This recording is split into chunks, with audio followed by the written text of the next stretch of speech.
speak. Oh, Batman, you sound impatient. That is good. That is very good. You'll need that to solve my little game. You may have heard that I've been providing salvation to the mindless drones lucky enough to answer my calls. Hardly salvation. You've been killing them. That's a question of perspective. For example, from where I'm standing, I can see 3 little piggies just waiting for me to cure them of life. From their perspective, I'd imagine they see things differently. If you hurt them, Zez, I will hunt you down. I bet you will. But first, a little game. Right now, somewhere in Arkham City, there's a phone ringing. I know it's a big place, but you need to find it. Take too long, and I kill these piggies. And don't try anything clever. I had a friend help me bounce the signal through every relay from here to Bloodhaven. You'll never find me. Now hang up that phone and start running. Ring, ring, ring, ring.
Tell you about my first kill, Batman? No? As I am sure you are aware, my parents were dead and I was rich. So rich I could have anything I wanted, but of course, all I wanted was them back. I now know that that was impossible, of course, that their death served a higher purpose. But back then, I had yet to experience the joy of cold steel cutting through warm flesh. I had no idea how I could save these people from the relentless misery of their existence. You should have stayed that way. Really? Then I'll stop now. Find another telephone, Batman. Goodbye.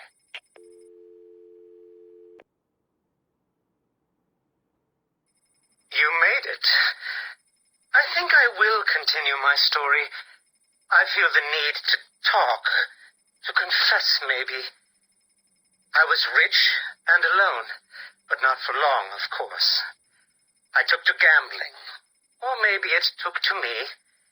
If only I had been good at it.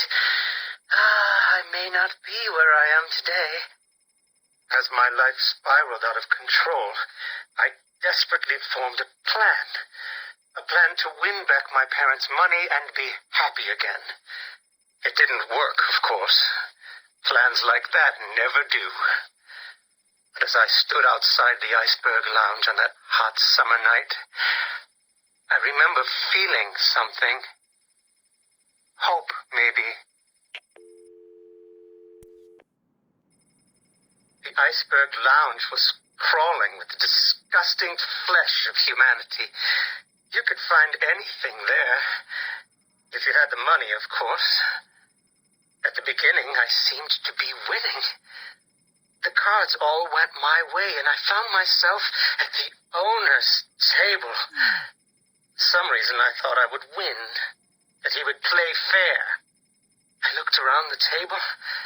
I saw the people I was against. Card sharks, thugs, princes, and the disgusting midget who ran the place. One by one, they all lost or folded. The chips were piling up, and it was just him and me.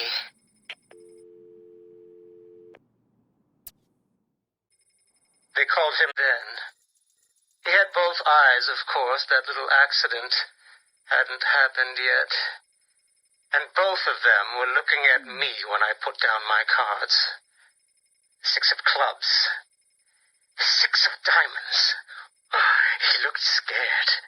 He leaned forward, and I could smell the cigar stench on his breath. The 6 of spades, and finally, the 6 of hearts. I felt good. And then he started laughing. He belched out smoke, and he put his cards down on the table. Card by card, my heart sank. A 3, a 4, a 5, a 6, a damn 7! His straight flush ended me there. I was lost and thrown out into the city to die, penniless.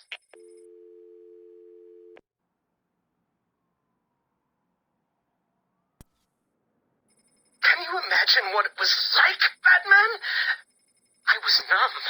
I'd lost everything, and I was alone, crying like a baby staggering through the streets of the city, until I found the answer that I had been looking for. I stood there on the Sprang Bridge, looking out at the sea. I felt the warm breeze on my skin, and it felt right. I looked down and imagined myself falling into the blissful arms of my mother. And then he appeared. He held out the knife and demanded my money. My money! Can you believe it? I looked into his cold, desperate eyes, and I saw something familiar. Something inevitable. I saw oblivion. I saw that we are all the same, stuck on a miserable loop that demands salvation.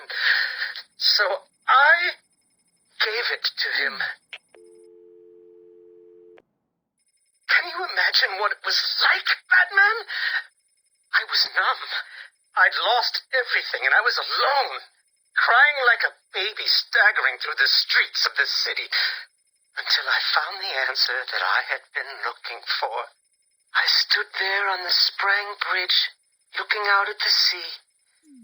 I felt the warm breeze on my skin, and it felt right. I looked down and imagined myself falling into the blissful arms of my mother. And then he appeared. He held out the knife and demanded my money. My money! Can you believe it? I looked into his cold, desperate eyes, and I saw something familiar. Something inevitable. I saw oblivion. I saw that we are all the same, stuck on a miserable loop that demands salvation. So I gave it to him. Can you imagine the vagrant surprise when I grabbed his knife from his hands? It was instinctive. It was beautiful. In one movement, I sliced out his throat and gave him the gift of salvation.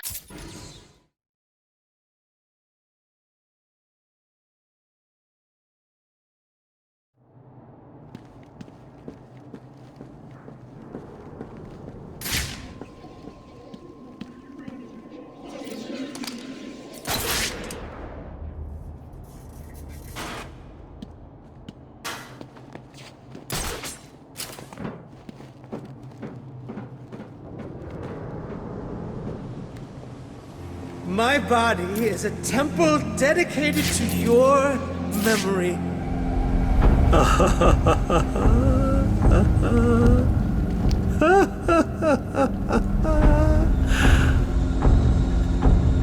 Oh, this is a glorious day for you to die on.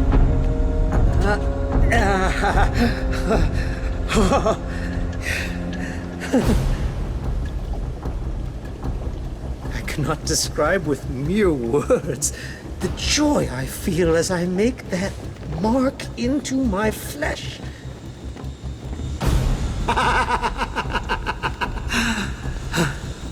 This is all fun, wasn't it, Peggy? I'm enjoying myself so much. I nearly forgot to give Batman another call. Come on, Batman. Where are you? Don't worry. What are you playing at, Batman?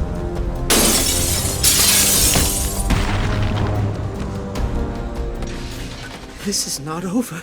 It cannot be over. My blade will bathe in the crimson rivers of blood that will pour from the holes I cut into your body. You cannot deny me the mark. I need to make the mark. It's all I have left.